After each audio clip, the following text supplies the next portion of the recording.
Hello hi friends नमस्कार जय जगन्नाथ केमती अच्छा आपण मैंने आशा करे आपण मैंने भलर थिबे। तो सांग मैंने आजिर भिडियो रे आपण मैंने देखिबे सुस्थ और जवान रहिबार घरोई देसी टिप्स। तो चलतु सांग मैंने डेरी न करी स्टार्ट करवा आजिर ई सुंदर भिडियोटी। तो सांग मैंने नंबर 1 खाली पेटरे केबे भी चा पियंतु नहीं, यह स्वास्थ्य पई हानिकारक अटे। खाली पेटरे चा पीवा द्वारा गैस समस्या बढ़िबा सहित भोक कमी जाई थाए। नंबर 2 गोटिए मंदार फूल सह किछि भूसंग पत्र को मिसाई बाटी चुटीरे लगाइले चुटी कला हेबा सह घन और लंबा होइथाए। नंबर 3 सकाळर सूर्य किरण रे बसिबा किंबा काम करिबा उचित, कारण सूर्य किरण रे विटामिन डी रही थाए। जार विटामिन डी अभाव सेमाने निहाती सकाळ सूर्य किरण रे बसिबा उचित। यह द्वारा हाड़ जनित रोगरू उपशम मिली थाए। नंबर 4 रविवार दिन आमिष खाइबा नहीं एवं मूला सारू पोई भेंडी लाउ कखारू आदि खाइबा नहीं। नंबर 5 निजर इष्ट देवादेवींकर नाम गोटिए खातारे प्रतिदिन 10 रु 30 मिनिट लेखिले निजर समस्त इच्छा पूरण हेबा सह सबु विपदरू प्रभु आपण मानंकु रक्षा करिथांती। नंबर 6 घरर समस्त सदस्य सखाळु निजर नित्यकर्म सारी ठाकुरंक घरे एकाठी बसी प्रार्थना करिबा द्वारा समस्तंक मध्य एकत्र मनोभाव रही थाए एवं यह द्वारा घरर सुख शांति बजाय रही थाए। नंबर 7 घरे जदि भंगा टेबुल किंबा भंगा चेयर रही थाए तेबे तुरंत यह बाहर फोपाड़ी दियंतु, नचेत यह घरर सुख शांति रे बाधा हेबो। नंबर 8 घरे पिंडदान दिन बाहर किंबा काहा घरे भोजन करंतु नाही एवं पान खाआंतु नाही। नंबर 9 राति रे स्वामी स्त्री कौनसी पशुपक्षी विषय रे आलोचना करंतु नाही, यह द्वारा बहुत बड़ विपद घर को आसीबा सह मृत्युदंड परी दोष भोगिबाकू पड़े। नंबर 10 स्त्री माने सिंदूर लगाइबा समय रे शिव पार्वती लक्ष्मी नारायण सावित्री और सरस्वती माँ को स्मरण करी सिंदूर लगाइले स्वामींकर आयुष बढ़ी थाए एवं से नारी अहिसुलक्षणी होई स्वर्ग को जाए। नंबर 11 सकाळु उठी बंद हो जाइथिबा घंटा एवं पुराना कैलेंडर देखंतु नाही, यह बहुत अशुभ होइथाए। नंबर 12 सकाळु उठी निजर नित्यकर्म सारी गायत्री मंत्र जप करिबा उचित, यह द्वारा शुभ फल प्राप्त होइथाए। सूर्यदेवंक उद्देश्य रे एही मंत्रटी समर्पित करा जाए। नंबर 13 सकाळु उठिबा संगे संगे टीवी किंबा मोबाइल किंबा खबर कागज देखिबा उचित नुह, कारण यह द्वारा मस्तिष्क उपरे खराब प्रभाव पकाई थाए। नंबर 14 खाद्य खाइबा समय रे खाद्यर थाली को गोटे हाथ रे धरंतुनी, कारण यह द्वारा खाउतबा खाद्य प्रेत मानकु प्राप्त होइथाए। खाइबा प्रेत मानकु प्राप्त हेले प्रेत माने सर्वदा घरे वास करिवे, सेमानंक प्रभाव रे घरे अशांति बढ़े।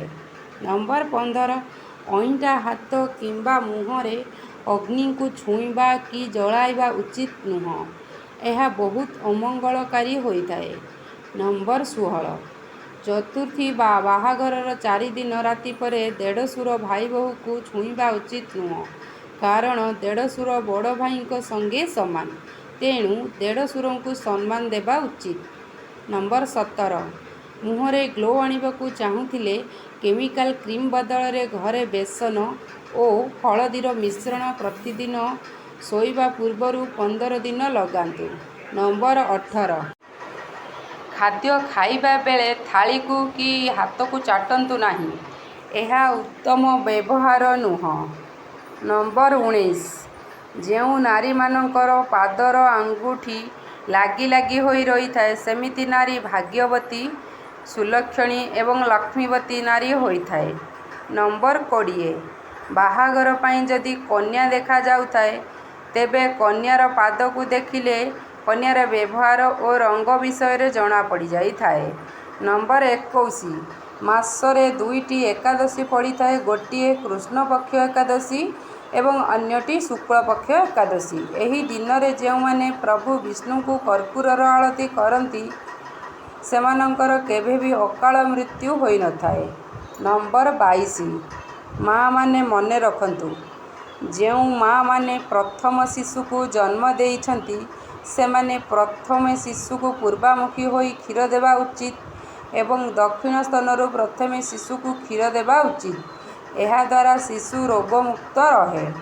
ନମ୍ବର 23 ନାରୀମାନଙ୍କର ମାସିକ ଧର୍ମ ସମୟରେ ସେମାନେ ଶିବ, ଶନିଦେବଙ୍କ ଏବଂ ହନୁମାନଙ୍କର ଦର୍ଶନ କରିବା ଉଚିତ ନୁହଁ ଏବଂ ମନ୍ଦିରର ଆଖପାଖ ମାଡ଼ିବା ଉଚିତ ନୁହଁ। ନମ୍ବର 24 ଯେଉଁମାନେ କଣ୍ଟା ଗଛ ଲଗାଇଛନ୍ତି ଘରେ ସେମାନଙ୍କ ଘରେ ସର୍ବଦା କଳି ଝଗଡ଼ା ଲାଗି ରହେ, କାରଣ କଣ୍ଟା ଜାତୀୟ ଗଛରେ ଅଲକ୍ଷ୍ମୀ ବାସ କରନ୍ତି। ନମ୍ବର 25 ଜୀବନରେ 3ଟି କଥା ମାନନ୍ତୁ, ଦେଖିବେ ଜୀବନ ଖୁସିରେ ଭରିଯିବ। ପ୍ରଥମଟି ପର ସ୍ତ୍ରୀ ଉପରେ ଖରାପ ନଜର କିମ୍ବା ଅପହରଣ ନ କରିବା। ଦ୍ୱିତୀୟଟି ପରର ଧନ ଉପରେ ନଜର ନ ପକାଇବା କିମ୍ବା ଚୋରି ନ କରିବା। ତୃତୀୟଟି ପରଚର୍ଚ୍ଚା କିମ୍ବା ନିନ୍ଦା ନ କରିବା ଇତ୍ୟାଦି। ନମ୍ବର 26 ଚାକିରିରେ ବାରମ୍ବାର ବିଫଳ ହେଉଥିଲେ କିମ୍ବା କୌଣସି କାମ ସଫଳ ହେଉନଥିଲେ ଭଗବଦ୍ ଗୀତାର ଶେଷ ଶ୍ଲୋକଟି 21 ଥର ପଢ଼ିକି ଯାଆନ୍ତୁ। ଆପଣଙ୍କ ସର୍ବକାର୍ଯ୍ୟ ସଫଳ ହେବ। କିନ୍ତୁ ବିନା ପରିଶ୍ରମରେ ଚାକିରି ଆଶା କରିବା ସମ୍ଭବ ନୁହଁ। କଠିନ ପରିଶ୍ରମ କରି ଏହି ଶ୍ଲୋକଟି ପଢ଼ିକି ଯାଆନ୍ତୁ। ନମ୍ବର 27 ମଣିଷ ଯାହା ମନରୁ ଚାହିଁଥାଏ ତାହା ଭଗବାନ ଦେଇଥାନ୍ତି, କିନ୍ତୁ ଉପଯୁକ୍ତ ସମୟର ଅପେକ୍ଷା କରିବା ଉଚିତ। ଯେଉଁ ଜିନିଷ ଆପଣ ମନରୁ ପ୍ରଭୁଙ୍କୁ ମାଗୁଛନ୍ତି ଯେମିତି ସେଥିରେ କାହାର ଅମଙ୍ଗଳ ନ ହୁଏ ସେମିତି ମାଗନ୍ତୁ। ଭଗବାନଙ୍କ ଉପରେ ବିଶ୍ୱାସ ଓ ଭରସା ରଖନ୍ତୁ, ସବୁ କିଛି ପୂରଣ ହେବ। ନମ୍ବର 28 ଯେତେବେଳେ ଶିଶୁଟି ଜନ୍ମ ହେଉଛି ସେତେବେଳେ ତା କାନରେ 3ଟି ଶବ୍ଦ ନିଶ୍ଚିତ କୁହନ୍ତୁ। ପ୍ରଥମଟି ଅଶ୍ମଭବ ଅର୍ଥାତ୍ ପଥର ପରି ହୁଅ। ଦ୍ୱିତୀୟଟି ପରଶୁଭବ ଅର୍ଥାତ୍ କୁରାଢ଼ୀ ପରି ହୁଅ। ତୃତୀୟଟି ହିରଣ୍ମମ ସ୍ୱମ ଭବ ଅର୍ଥାତ୍ ସୁନା ପରି ତେଜିଆନ ହୁଅ। ନମ୍ବର 29 ଗର୍ଭବତୀ ନାରୀ ତେନ୍ତୁଳି ଗଛ ମୂଳେ ବସିବା ଉଚିତ ନୁହଁ। ଟିଭିରେ କୌଣସି ହିଂସ୍ର ପଶୁପକ୍ଷୀ କିମ୍ବା ମାରିବା ପରି ଦୃଶ୍ୟ ଦେଖିବା ଆଦୌ ଉଚିତ ନୁହଁ। ଏହାଦ୍ୱାରା ଗର୍ଭସ୍ଥ ଶିଶୁ ଉପରେ କୁପ୍ରଭାବ ପଡ଼ିଥାଏ। ନମ୍ବର 30 ଦୁଇଟି ଝିଟିପିଟି ଝଗଡ଼ା ଲାଗୁଥିବାର ଦେଖିଲେ ତେବେ ଆପଣ କୌଣସି ଏକ ସଙ୍କଟରେ ପଡ଼ିବାକୁ ଯାଉଛନ୍ତି କିମ୍ବା ଅନ୍ୟ କାହା ସହ ଝଗଡ଼ା ହେବାର ସମ୍ଭାବନା ରହିଛି। ନମ୍ବର 31 ପ୍ରତ୍ୟେକ ପୂଜାରେ ଦୀପ ଜଳାଯାଏ। ଦୀପରେ ପଞ୍ଚତତ୍ତ୍ୱ ଥାଏ। ଏହା ଜଳିବା ଦ୍ୱାରା ଘରେ ମଙ୍ଗଳ ହୋଇଥାଏ। ନମ୍ବର 32 ପ୍ରତ୍ୟେକ ଲୋକଙ୍କୁ ଆଖି ବୁଜି ବିଶ୍ୱାସ କରନ୍ତୁ ନାହିଁ। ଏହା ସତ୍ୟଯୁଗରେ ସମ୍ଭବ ଥିଲା, କିନ୍ତୁ ଏହି କଳିଯୁଗରେ ଏହା ଅସମ୍ଭବ। ଆପଣମାନେ ନିହାତି ସତର୍କ ରୁହନ୍ତୁ, ନଚେତ୍ ଭବିଷ୍ୟତରେ ହଇରାଣରେ ପଡ଼ିବେ। ନମ୍ବର 33 ଯେଉଁମାନେ ଖୁସିରେ ଅଛନ୍ତି ସେମାନଙ୍କ ପୁଣ୍ୟର ଫଳ ସରି ହୋଇଯାଉଛି। ଯେଉଁମାନେ ଦୁଃଖରେ ଅଛନ୍ତି ସେମାନଙ୍କର ପାପର କଳସରୁ ପାପ ସରି ସରି ଯାଉଛି। ତେଣୁ ଆପଣମାନେ ଦୁଃଖ କରନ୍ତୁନି। ସୁଖ ଦୁଃଖ ଲାଗି ରହିଛି, ଏହା ସଂସାରର ନିୟମ। ନମ୍ବର 34 ଠାକୁରଙ୍କ ଘରେ 2ଟି ଶଙ୍ଖ ରଖନ୍ତୁ।